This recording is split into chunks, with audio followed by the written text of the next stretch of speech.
أفلا ينظرون إلى الإبل كيف خلقت وإلى السماء كيف رفعت وإلى الجبال كيف نصبت وإلى الأرض كيف سطحت فذكر إنما أنت مذكر لست عليهم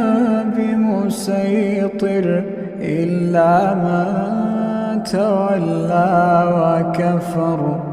فيعذبه الله العذاب الأكبر